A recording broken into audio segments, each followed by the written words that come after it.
Lee County Judge. Here. Royce Brooks, Commissioner Precinct 1. Present. Andy Wynn, Commissioner Precinct 2. Here. Gary Fickus, Commissioner Precinct 3. Here. J.D. Johnson, Commissioner Precinct 4. Here. Constitutes a quorum. Thank you. Our invocation this morning will be delivered by Dr. Mike McKee from the First United Methodist Church of Hurst. That's he tries to take care of me on a regular basis, which is a real challenge. Bless your heart. It's a hard job, but somebody has to do it. I gotta do it. Let us pray. Loving God, we give you thanks for this day which you have created not only for our enjoyment but for our service to you. And the beauty of this spring day reminds us of the goodness of your creation and of your providential care for all of us. We pause to acknowledge our dependence upon you for all of life's good gifts. So as the commissioners of Tarrant County begin to meet this morning, we ask that you grant them wisdom and discernment to do your will for the people of the county. Oh God, we are indeed thankful for their dedication and for their selfless service for all of us. Oh God, we'd also give thanks for all of the employees and servants of Tarrant County who work diligently for the common welfare of the people of this community. So for all that you have done for us and all that you will continue to do through so many who serve, we give you thanks on this day. In your holy name we pray. Amen. Amen. I pledge allegiance to the flag of the United States of America and to the republic for which it stands, one nation, under God, indivisible, with liberty and justice for all. Honor the Texas flag. I pledge allegiance to thee, Texas, one state, under God, one and indivisible.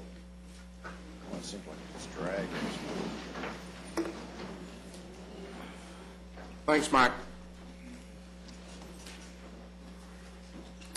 Mr. Manius. Thank you, Your Honor. Members of the Court, we have two announcements this morning as it relates to the agenda. The first deals with a public hearing item, which is item 8A. We're going to ask that we withdraw that from the agenda at this time. We will issue another request next week for a different date. Also, members of the Court, on item 9E2, which is under Human Resources, this concerns the reorganization request in the Auditor's Office. We're going to ask that we hold that particular item for 1 week. Thank you, Your Honor. Thank you.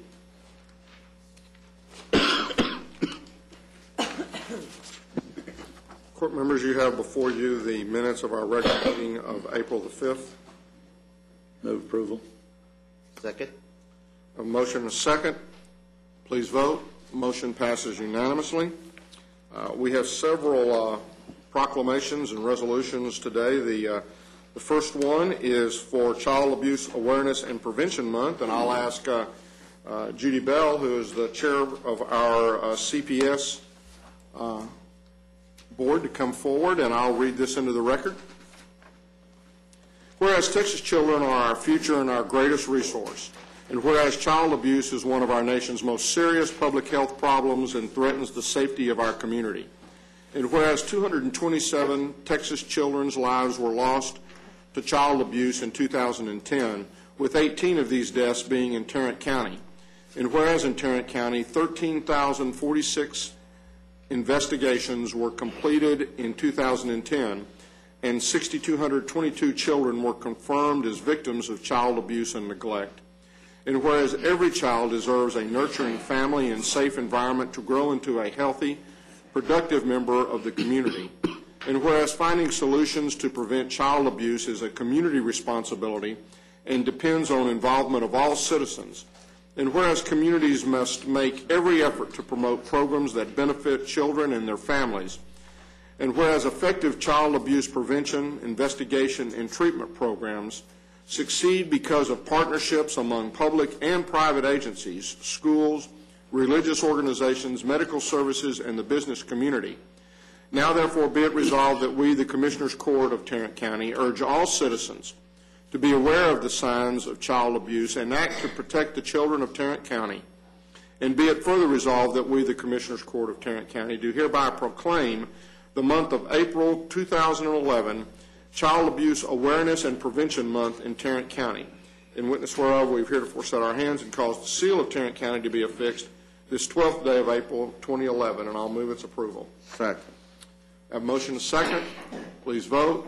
Motion passes unanimously. And I believe I have a plaque, which I'll come down and give to you.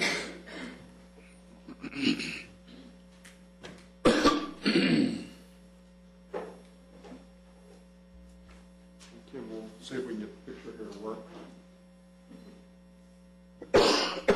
Didn't work? Is that a new camera? No, sir. I'm ready to do it.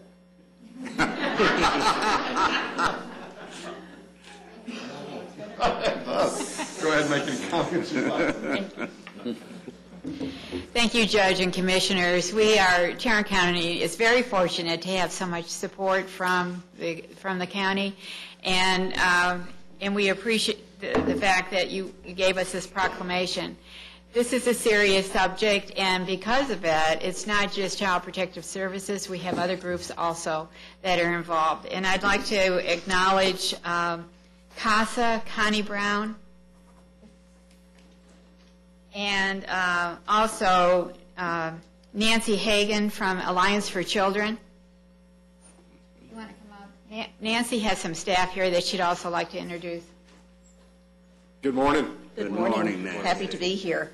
I'd like to introduce some members of our child protection team. You may not be aware how many people are working on this issue here in Tarrant County, but if all of you who are associated with Alliance for Children would stand up, I'm going to try to name you all. And they are a very small percentage. We have well over 100. Kim? I'm going to start over here. Don Beneker works in our Northeast. He's a CPS supervisor in our Hearst Center. Mike Lindner is a sex abuse supervisor in our Fort Worth Center. Nancy, I'm having a brain thing. Stanley is our program director over all of our CPS supervisors who work in Alliance for Children centers. Susan Rial is our supervisor in our Arlington Center. Jennifer Butler is another sex abuse supervisor in our Fort Worth Center. Kim Davignon is a assistant district attorney with the Crimes Against Children unit of the Tarrant County District Attorney's Office. Corinthia, I'm sorry. Thank you. Is one of the Arlington detectives who's been at our Arlington Center for quite a while. And Grant Gildon is another detective, and behind them, that big guy, is their sergeant, Rico Cerro, who worked as a detective in our center, but promoted out and has come back. These people are on the front lines every day of protecting the children of Tarrant County. They work together as a team. We are very fortunate to have them and many of their peers to protect the children of Tarrant County, and we're just very happy to have this recognition today. Thank you.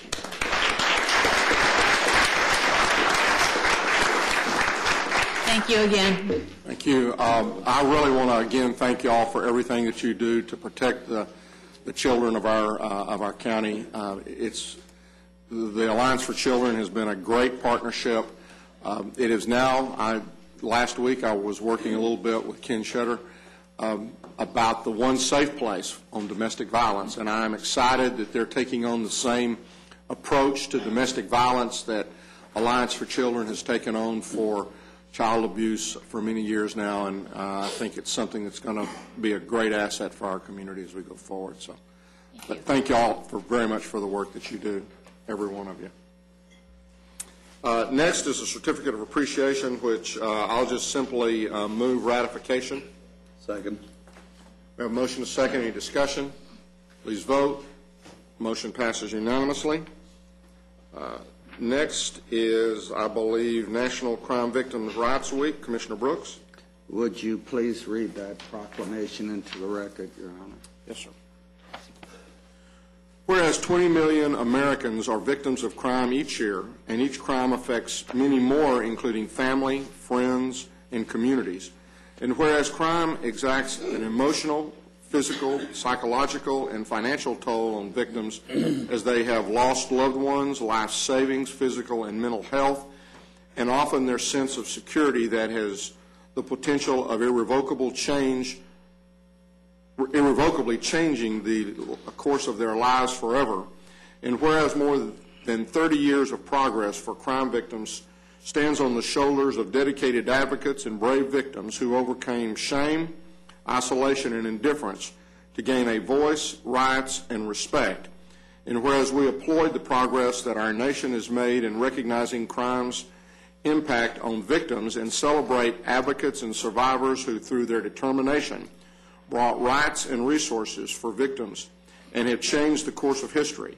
And whereas victim assistance programs across the country are reaching more victims and criminal justice officials are honoring victims' rights more consistently, public understanding of victims' rights remain minimal, and our nation's victim services system remains fragmented, underfunded, and uncoordinated.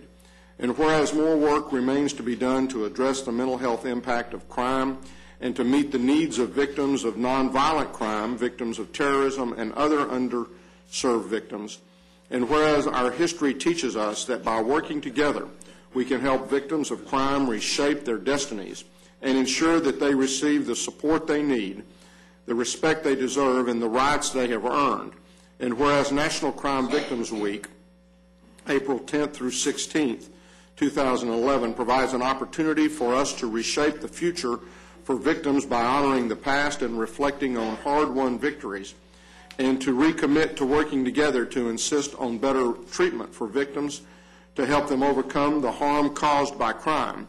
And whereas Tarrant County is joining forces with victim service programs, criminal justice officials, and concerned citizens throughout Texas and America to raise awareness of victims' rights and observe National Crime Victims' Rights Week, now therefore be it resolved that we, the Commissioners Court of Tarrant County, do hereby proclaim the week of April 10th through April 16th, 2011, to be Crime Victims' Rights Week throughout Tarrant County and reaffirm this county's commitment to respect and enforce victims' rights and address their needs during Crime Victims' Rights Week and throughout the year.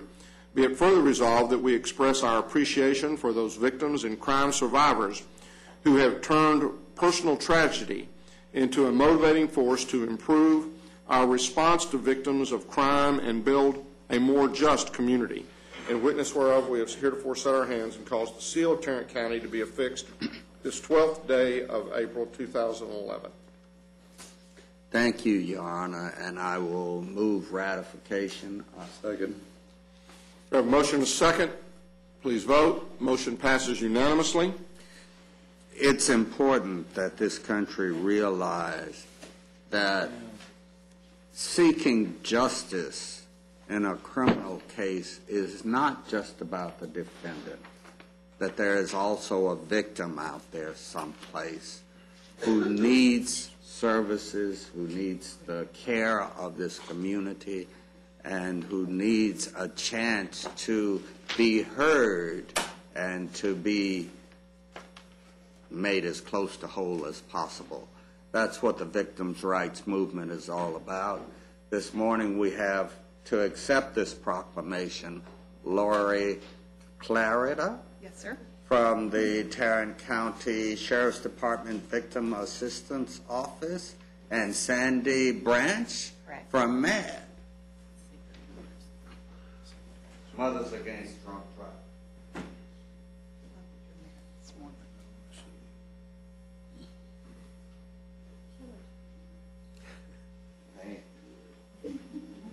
What a lovely A thorn surrounded by roses. Thank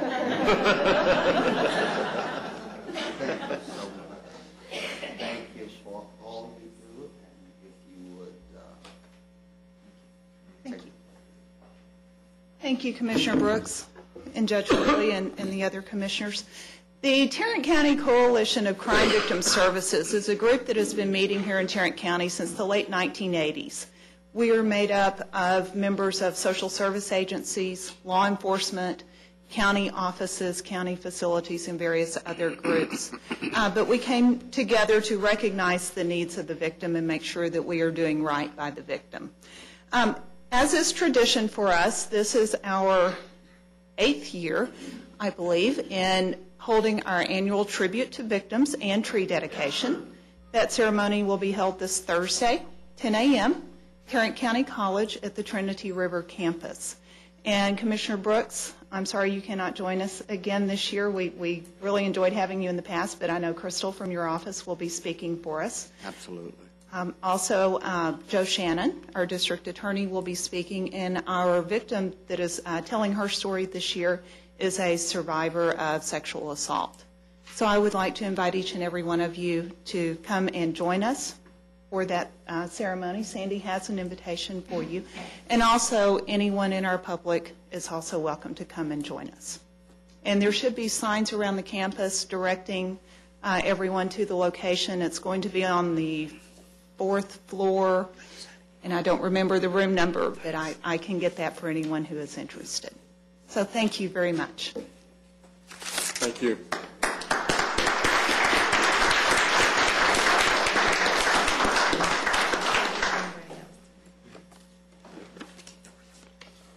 Commissioner Johnson, you have a resolution that I know you're going to be presenting. I have a resolution for Judge Billy D. Mills, and I also have a proclamation for National Allopathic Medicine Week. Both of these are just for approval today. They'll be presented at a different time. Okay. I'd move approval. Second. We have a motion and a second. Any discussion? Please vote. Motions pass unanimously. You now have before you the consent agenda.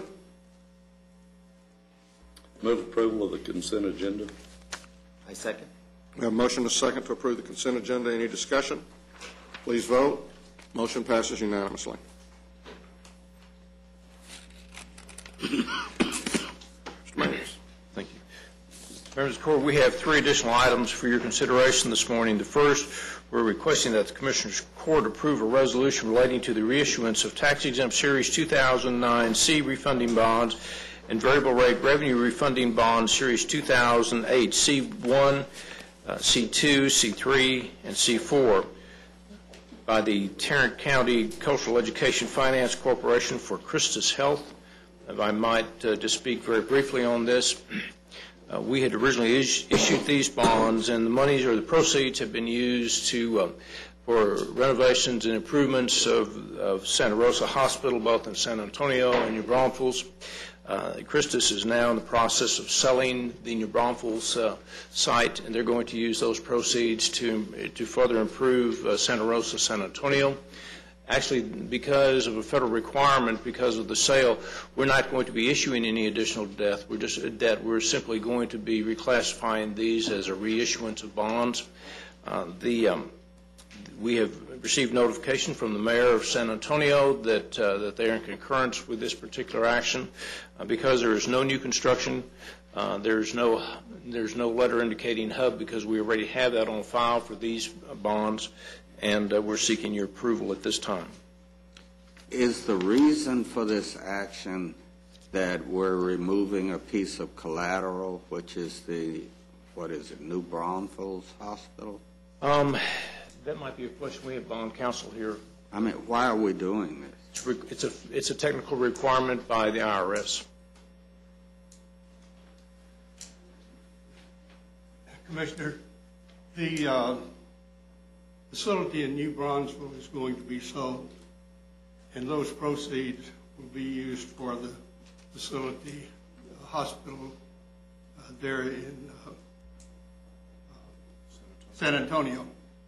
For those bonds to continue to be tax exempt, the federal law requires that you have 2 public hearings and then the approval of San Antonio, City of San Antonio, and Tarrant County.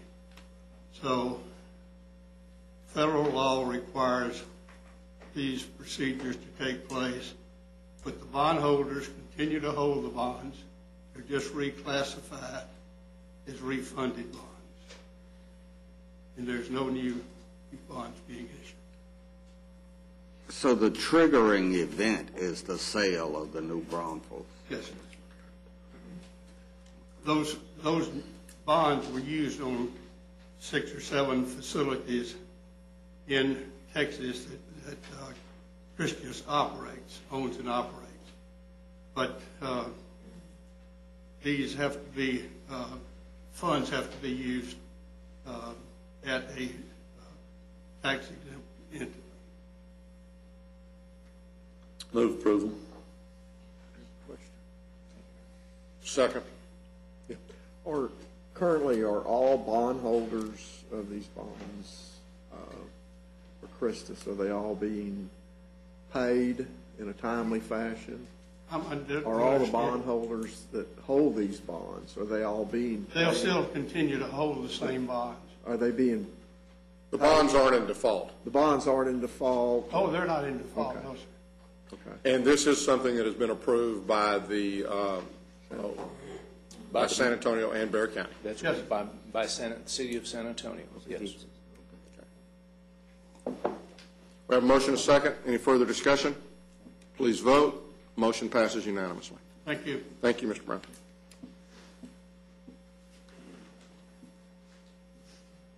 Members of the Court, if we could go to item number 2, we're requesting that the Commissioners' Court approve an exception to the county's travel policy as it relates to the Constable's Office Precinct 1. This will allow a deputy to attend a civil process seminar which is being held in Rockwall, Texas. Move approval. Second. We have a motion and a second. Any discussion? Please vote. Motion passes unanimously. Finally, members of the Court, on item number 3, we're requesting that the Court approve an exception to the county's travel policy as it relates to the 348th District Court. I move for approval. Second. We have a motion and a second. Any discussion? Please vote. Motion passes unanimously. Thank you. Thank you.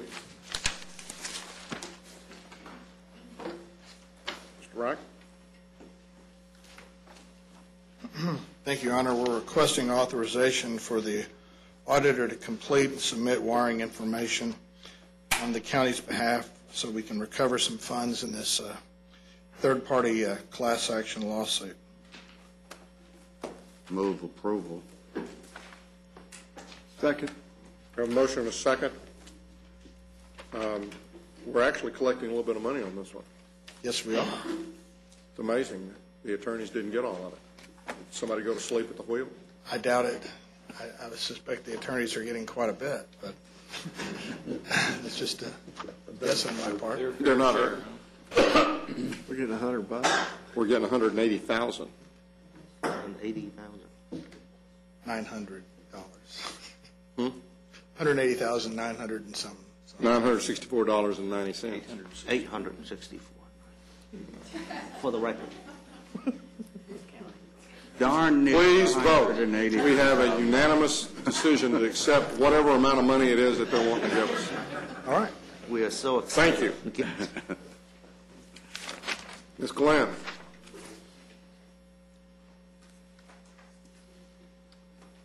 Good morning. Good morning. We only have one item for the court this morning. We're asking the court to receive and file the personal agenda. So move. Second. We have a motion and a second. Any discussion? Please vote. Motion passes unanimously. Thank you. Mr. Beecham.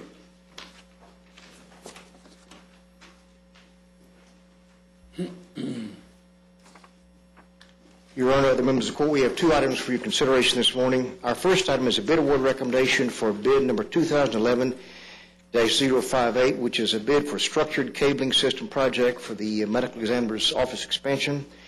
A recommendation will be toward to the low bidder meeting specifications, Able Communications, the amount of $47,336. If approved, seeking contract approval and acceptance of the payment bond. Move approval. A second. We have a motion and a second. Any discussion? Please vote. Motion passes unanimously. Item number 2 is an item in regards to bid number 2011-059. This is for purchase of a switched Ethernet Metropolitan Network Services for the Information Technology Department. We are recommending rejection of all bids and seeking permission to reissue this as a request for proposal. We received bids from AT&T, Charter Communications, and TelWest Network Services. The problems with all three are noted in your court communique. Move approval. Second. We have a motion and a second. Any discussion? Please vote. Motion passes unanimously. Thank you. Thank you. Ms. Lamb? Nope. Nope. Ms. Green? Your Honor, we're requesting that the Commissioners Court approve the resolution and order decreeing public necessity for a public project known as County Road 4116, which is Moran Road, west of Wayne Trail. Approve the preliminary plans and approve acquisition and payment of compensation. Move approval. Second. We have a motion and a second. Any discussion? Please vote. Motion passes unanimously. Thank you.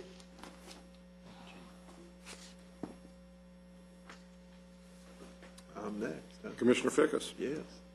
I approve, make a motion to approve interlocal agreement with City of Colleyville for work on Brown Trail Road. Item, is that 9I or L? No, I. Do we need to vote on it since you approved it? I'm going to make a motion to approve. I'll second. A and B. Nobody gets cut any slack around here. Yeah, not anybody. We have a motion and a second. Any further discussion? Please vote. Motion passes unanimously. Before we leave this area, I want to make a comment. As is usually the case when I put something in writing, it comes back and bites me in different places. We sent out a email, or I sent out an email regarding our budget planning process. It's going to be held in 2 weeks from yesterday. And I think there was misunderstanding in the way I wrote something, and it had to do with the 3% payment that we made last year. In that letter, I refer to the fact that one of our goals was to try to see if we could make that permanent. What I meant by permanent is that we would add that to the base going forward, and not that we would have a 3% permanent, but we would never add to the base anymore. And so there's some confusion on there. I mean, I will tell you that the purpose for our 25th meeting is to come to that meeting prepared to really look for ways that, one, we don't, at least in my opinion, is that we don't raise taxes. But secondly, that we do try to recognize the hard work of all of our employees and try to find a way to be able to give an increase that does add to the base and puts us back on what we had had in the past. And in order to do that, I think it's going to require the department heads and the elected officials, everyone, to look at ways, are there ways out there to increase revenue? You and I talked a little bit about that. Are there expenses that we could be cutting? Are there things that we could, not be doing? But if we're going to be able to give and in my mind, when I said a permanent 3%, that meant add to the base type. Other folks took it as, from this point into the future, we're never going to get a raise that would add to the base, and that was not what was meant by the letter. So I think a lot of folks have misunderstood that, and that's caused a lot of angst among folks. We've got 2 weeks until we have that meeting, and I really want to encourage the department heads and the elected officials to come to that meeting, and let's put everything on the table that we can look for as a way to, to one, again, and my priorities are, one, don't raise taxes, two, find a way to give our employees a raise that goes to the base and that we can build on into the future. But, that's going to be an uphill climb, and it's not going to be one that's going to be done, I don't think, without sacrifices. We hope to, at that meeting, have a forecast from, or at least some preliminary estimates from our appraisal district as to what property values are going to do. We're working with, the budget office. We're going to look at revenues over the prior years to see what possibilities we might have there. But, I hope that we're looking at where we're spending money and saying if there's a way we could reduce what we're spending, then we're going to look seriously at doing that. Obviously, in order to be able to put something on the base that continues on out for the years, we can't be looking for one-time cuts at the same time giving what will be a permanent, or see, I use that word again, and that word gets me in trouble, but a recurring increase. Thank you. A raise. Period. And so I hope that will clear up, and for those of you who are here, spread that. And I don't have to worry about that, because I will really tell you that this county has a communication system, the likes of which an unofficial communication. It's a grapevine system that spreads it out pretty quick. But again, when something like that goes out, and there's if people think they were interpreted one way, then pick up the phone and call one of us and find out how we're interpreting it. It's going to be a tough job, but with the collaboration that all of our elected officials and all of our department heads have always shown, it's something that I think is possible. But it's just not going to get there without some hard work from everybody concerned. Judge, I agree with everything you've said. I agree with the goals.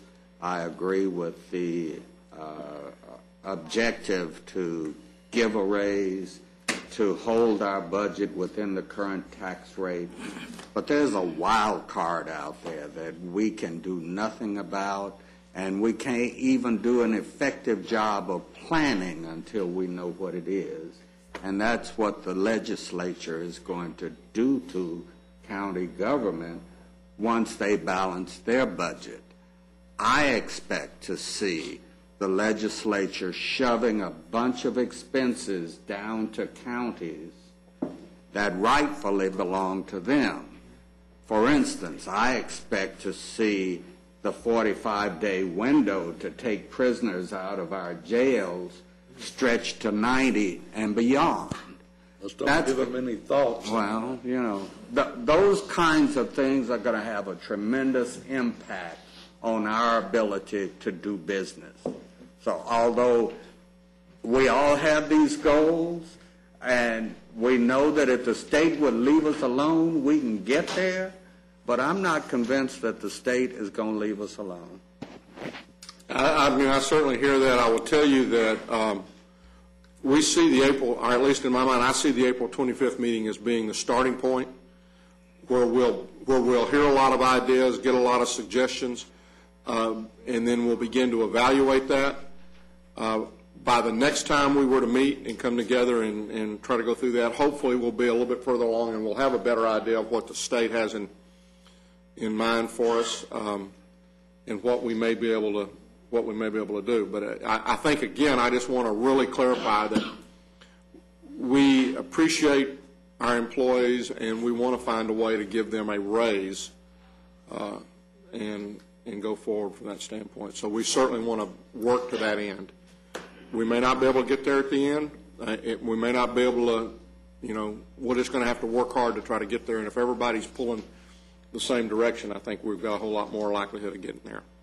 So, again, I apologize for any misunderstandings, and I will, again, be reluctant to put anything in writing in the future. Any appointments today? Being none, then we'll move on to the claims, including the addendum. Move approval of the claims, including the addendum. I second. We have a motion and a second to approve the claims, including the addendum. Please vote. Motion passes unanimously. Briefing items, Mr. Manias. Thank you, Your Honor. Members of the court, we have one or more items to bring to you this morning. The first one concerns an update on the Public Health Environmental Division fee schedules and regulations for food service and pool inspection contract cities. Mr. Jefferson is here to address the court at this time. Good morning, Your Honor. Good morning. Appreciate this opportunity to talk to you all this morning. Basically, because y'all are so well connected in the communities you represent, we thought it would be a good idea to give you this little briefing today before we go into those communities, because I've got to work with a lot of those cities in the next few weeks, we hope. First, a little background. Back in the 1980s, the state legislature passed a law that allowed counties to regulate and do permitting and inspection on food establishments. That law had in it limits on what fees could be charged. And those limits were never changed until several years ago. I worked with Mark Mendez, who, by the way, does an excellent job for the county, I must say. We worked through the state legislature to get the fee limits raised a little bit. They put some qualifications in with it. Anyway, so we had that opportunity. Then the county came along and passed a more appropriate fee schedule, one that more accurately represented the effort we were putting out to do the inspections. But then we have to go through all the cities to get those fees adopted in the cities, each individual city. And if everything is going right here, currently we contract with 31 cities and DFW Airport through Public Health to Tarrant County to provide inspection services for swimming pools, food establishments like in restaurants, grocery stores, things such as this. Now, the state law has a limit, like I said, of $300 if we have some sort of stepwise fee schedule in place. Otherwise, it's limited to $150. Daycares with kitchens are a special thing, and the daycare kitchens limited to $150. Anyway, some of the cities have already adopted the same fee schedule as the county. But as we started on this process, and like I said, there are 31 cities in DFW Airport, so it's a long process to go through all the cities. The state started making a major change to the regulations that we use to do those inspections. So the cities, wanting to have current regulations, said, let's hold off until the state finishes changing their rules and regulations. So we waited on that. Then they changed the pool regulations, waited on that. Then we started going back to the cities and saying, okay, let's start getting an up-to-date fee schedule. And then the economic situation kind of took the nosedive, and so we held off. And so for the last couple of 3 years, we have been just staying in abeyance, and so we've still got uneven, shall we say, fee schedules out there. And we really need to move forward with this with the cities and go to them, each an individual city to do these upgrades. And like I said, this is why we want to let you all know about it, so that if some of the cities phoned you up and asked you what was going on, felt you all should know something about what we were doing. Now, the important point here is that we, unfortunately, can't just raise our fees and say, oh, everybody's got to do it. No, we have to go to each individual city and have their city councils adopt the fee schedule individually. That way. Do we have to inspect in those cities if they don't adjust? We do it all by contract, and either party can end the contract. My question is, do we have to? No. There is no state mandate to do any inspections. Pretty simple as far as I'm concerned. Well, we like to try and work with all our cities, and hopefully they haven't indicated any problems. But like I said, when everybody was taking the hit, we thought we'd just wait until everybody was able to settle down. Just as you were saying, wanting to know what the legislature was going to do. We wanted to give them a chance to figure out. Are we receiving enough revenue to pay for the expenses of inspecting in those cities that have not adjusted the rates? Probably not. Then our meeting the 25th, we need to discuss this. That's going to be one of the. Yeah, like I said, this is ahead of your letter. We were already working on this, so we had the same thought. Anyway, to let you know, the old fees had just a flat limit of $150. That was it. So basically, everybody was paying the same thing, no matter how big they were. The newer fee schedule, I call it new, it's actually a few years old now, but the one that the county uses, and several cities, is based on a stepwise graduation. So a small establishment where we would spend less time, less effort, less resources, would pay less than a large establishment where we would expect to spend more time, realizing that a lot of things can be different, but just size is the easiest thing we could put our hands on that wouldn't be argumentative with people and things like this. Now, the state law requires that those food program fees go into a special separate fund that is used only for this program.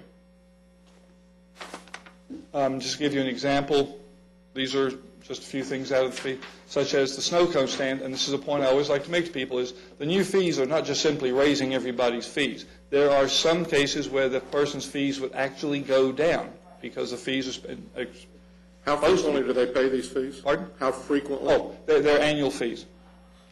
So whereas before, somebody with a small establishment, and I use the snow cone stand as the perfect example here, was paying $150, the same thing as any restaurant out there. Well, that really isn't fair. We spend less time there than we would spend at any normal restaurant. So their fee would actually go down in this case. However, most establishments would go up. Like most people everybody's paying $150. Most of them would probably be up to about $200. Some would be $250, and there are a few that would be up to the $300 maximum. Now, there's a few other notations in this sort of thing. We also inspect daycare facilities. Now, if they have a kitchen, we do charge them for that inspection, but we also inspect the daycare part of the facility. That we only do once a year. That's at the request of the state, for which we get no fee. Now, we do have a bill. We tried in the last legislature to get a bill, and it kind of got hung up, and we've got one in this time that would allow us to collect a fee if a city adopted that fee. It wouldn't give the county the ability to charge the fee, but it would allow us to collect the fee if a city passed the fee for a daycare inspection. It's just what we have to deal with. But we're required to do these inspections? We are strongly requested to do these inspections by the state. No. Well, I would suggest that we make sure that Mr. Mendez understands that if we're not required to do them and where they're not paying for us to do them, then we probably won't be doing them. That's why we were trying to get the authority to get the fee, because the citizens want us to do them, and so being able to provide the service is a good thing, but being able to be remunerated for that service is the appropriate thing, so that's why we're trying to get the law changed. Back up one slide. Is the square foot there, is that the size of the kitchen or is that the size of the restaurant? Size of the entire establishment, because when we do an establishment, we inspect the dining area, we inspect the outside of the facility, we inspect storage areas, the whole thing. There are some exceptions, such as if you go into, let's say, a hotel, where they have a breakfast bar and what have you, they can ask for the variance. They can delineate, such as like the lobby area and the storage areas where they do this, and we would take out the area where the rooms are. So we don't. The easy way on that may be to charge everybody $300 except for the snow cone. But the state law, when we put it through, one of our local legislators, as it turned out, who also happens to be a restaurant owner. How's Mr. Guerin doing? I'm sure Mr. Guerin's doing wonderfully. But some legislator put in there that it had to be a stair-stepped fee schedule. It could be $290 for $1,400 and $300 for $6,000? That might meet the qualifications. Let me ask a question, so I understand where we're going here. On your new fee schedules that you're proposing. The county fee schedule that we would like the cities to adopt, yeah. Are we charging $300 and the city's charging $300 or $250 and $250? No, it would be only one fee. Mm-hmm. Our fee schedule applies to areas, the unincorporated area. So if you had a restaurant, let's just say for a moment, you had a restaurant that was in the unincorporated area next to Azle. At the moment, we would charge you, based on the square footage, just say you had a very large establishment, we charge you $300. Okay? That same establishment down the road inside the city limits of Lakeside would only charge $150. Now, let's say Lakeside suddenly expanded, which I don't think they could do this, but let's say they could suddenly expand and annex that establishment. Their fees would actually go down to $150 because that's the city's fee schedule. But the city would have to be doing the inspecting because we wouldn't be doing it anymore. That's another decision. That is correct. It's my understanding that very few cities actually do these and they depend on you. In Tarrant County, there are 5 cities that do their own inspections or have them done by somebody. Who's that? City of Fort Worth does their own. North Richland Hills does their own. Euless does their own. Grand Prairie does their own. And Arlington contracts them out to a private company. Okay. And they also do their own complaints and follow-ups. So that's kind of a weird deal. So, what you're saying is all the money that's collected off this has to go into a dedicated fund to pay for these expenses? Yes, sir. But right now, all the fees that are going in there don't pay for all the expenses. That's correct. That needs to be one of your recommendations on the 27th. That's true. Yeah. Now I've done some cost per basis analysis, trying to do a per unit cost, and there's a number of different ways, of course, that can be figured out. I mean, calculating square footage on our building and how much rental space. I mean, the whole works. We can sit down and figure out the cost. And we could spend a lot of time doing a cost analysis of all this, but bottom line is, as best we can tell, depending on which method you use, the current fees do not cover the actual cost of doing the inspection. And the newer fees are a whole lot closer to being accurate. And I guess what I think I would sense from the court is when you go out there, propose a schedule of fees that will cover the costs, not just the salary costs, but all the benefits and all of the long-term benefits that go along with that, to cover the costs of those folks that are necessary to do that. And if they don't want to contract with us to do that, or they don't want to change their fees, then tell them they need to be prepared to do their own deal. Well, hopefully we won't have that situation come up. Hopefully they will all work with us. The cities that we had already were working with preliminary before we sort of stopped working on this for a while, they had all indicated that seemed appropriate to them. So I'm not in any way trying to insinuate that the cities have been a problem. Yeah. So and most of them just have been good. I think they're in the same boat we are, so they would understand our reasoning for doing something like that. Yeah. And like I said, we wanted to make sure that the court knew what we were doing. We're not just going out there and just saying, oh, we need to raise fees for the heck of it. This was something actually that was in the works before the economic times went up and down, but it's most applicable right now. Show us the numbers on the 25th. Okay, we can show you lots of numbers. I'm talking about the comparison. You know what I'm talking about.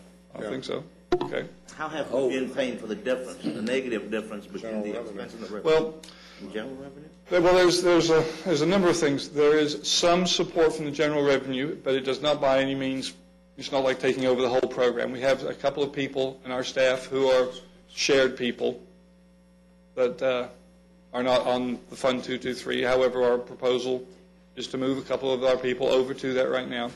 One of the largest things is we are unable to grow the program as far as the number of people. We're doing more inspections with the same number of people, and there's a point where efficiency of numbers stops being efficiency of inspections. If you understand that difference. I mean, we can go in and do a quick inspection. That's not really a good inspection. And to maintain quality as well as the numbers is what's made difficult by not having the appropriate fees. And I would suggest, I mean, as we also look at this, we need to, this is an area of the budget that we have gladly contributed to JPS on an annual basis, I believe, isn't it? Didn't all of public health really, isn't that all funded through JPS? Yes, it is. So that simply gives a little bit more funding to JPS from that perspective. Well, and it's, let me clarify that. There are no general revenue dollars from the county. A large amount comes from JPS, and we also have a bunch of grants, programs like that. A couple other places we were looking at with the fees. Our public schools are exempt under the law normally from paying permit fees. Now, there's an exception there where with the Fort Worth ISD, we do their inspections for the school cafeterias, and that's done under a specific contract with them, and they actually do pay for that service. And then some of the school districts, as you may know, are outsourcing their kitchen functions. And if they outsource those kitchen functions completely, apparently there's two ways they can do that, where they just do the staffing, another one where they actually give up control of it. When they give up control of it, we are then going to the contracting companies and saying, okay, you are not exempt from fees, so you should pay the fees just like any other restaurant they were managing or something like this. Okay. So we've covered that one. And like I said, what we're proposing to do and why we're explaining this all to you is we're going to go back and restart our working with the cities, approaching the city staff, and as the staff give us an indication of what their council's like, we're going to be giving them all the paperwork. And like I said, in all the cases that we were already involved in, the staff's been very good to work with, very receptive. And then from there we'll go up to the city councils, and hopefully all the city councils will approve the new fees, and we'll go from there. Now, in fairness, I would wish the $300 limit were not in place in the state law, but that's in the state law. And I can't make a wave my wand and change that. And I guess the one thing I would say, depending upon where y'all are in your presentation as you go out in your fees, before you go out, if it's not enough to cover the costs and what your proposal is, then I would suggest you come to us, because I would hate for you to go out and tell them one thing and then come to us and us say, no, we want you to charge more, and then you have to go back out and say King's X. Yeah.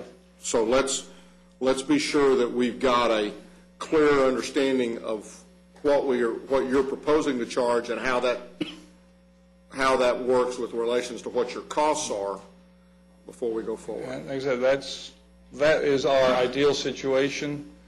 Like I said, we do have the handicap of that state law putting a cap on it, because in some cases there are some establishments that, I'll make up an example here, Restaurant X, it's a large establishment, they are a problem, and rather than doing the basic 2 inspections a year, which is what most establishments are fine with, let's say this establishment has problems requiring us to go back and keep a closer eye on them.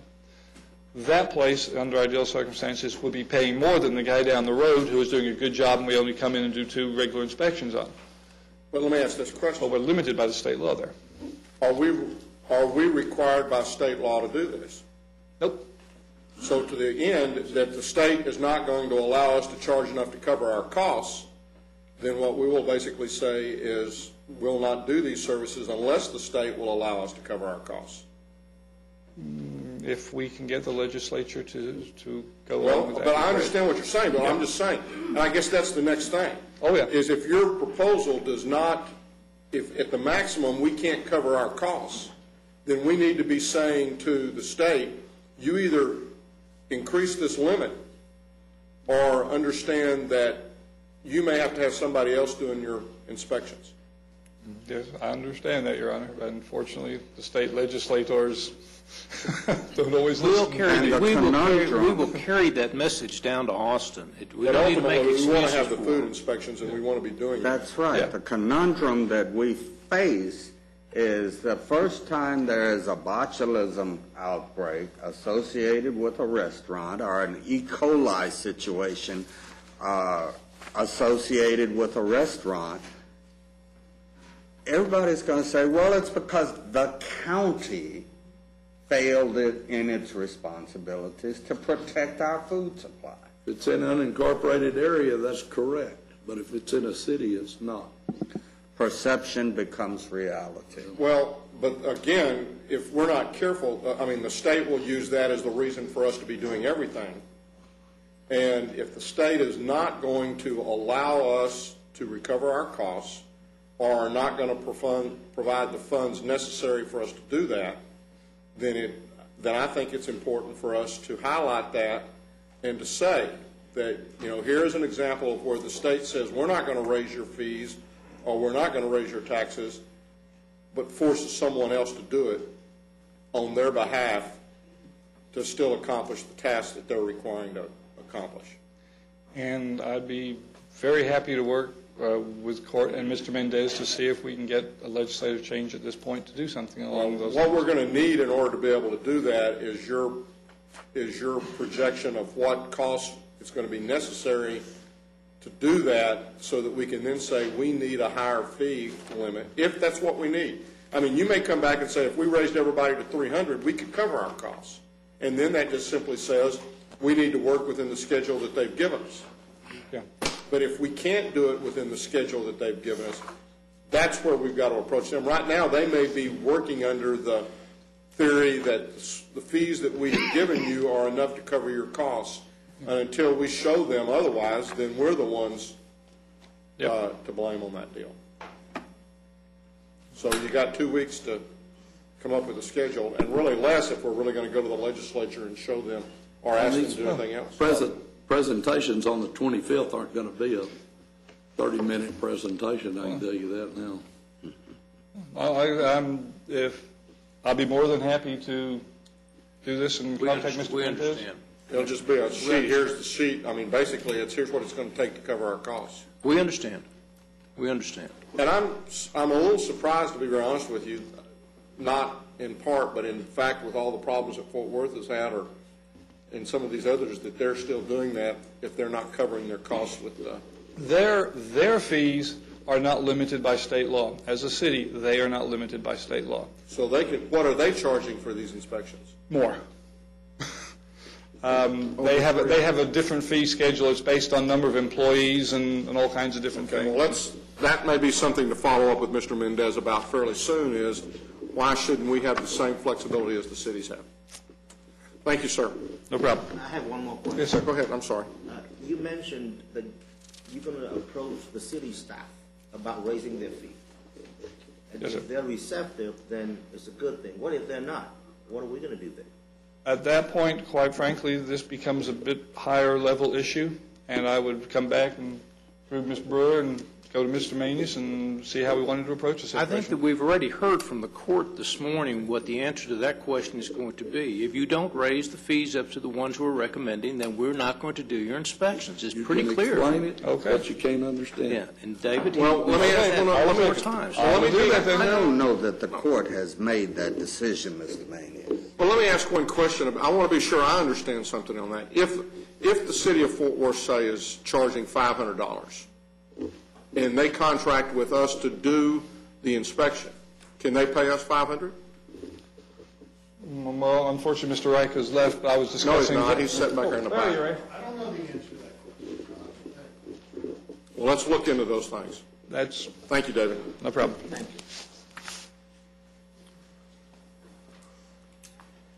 Your Honor, members of the court, we have one additional item that concerns the memorandum from Mr. Mendez concerning the legislative activities. I'll be more than happy to try to answer any questions that you may have regarding that memo. If none, Your Honor, that's all we have at this time. We'll now recess our open. Before you do that, you want to break out your Texas A&M cap? Yes, sir, you do. Oh, I guess I was wondering. I've slept since then. They did win a national championship. Congratulations to A&M.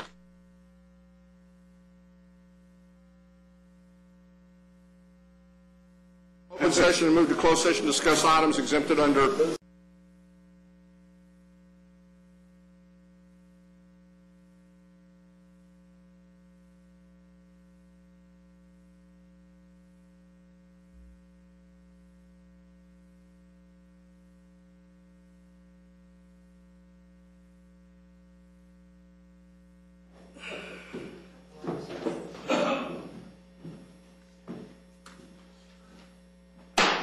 Having returned from closed session, we'll now address the following matters.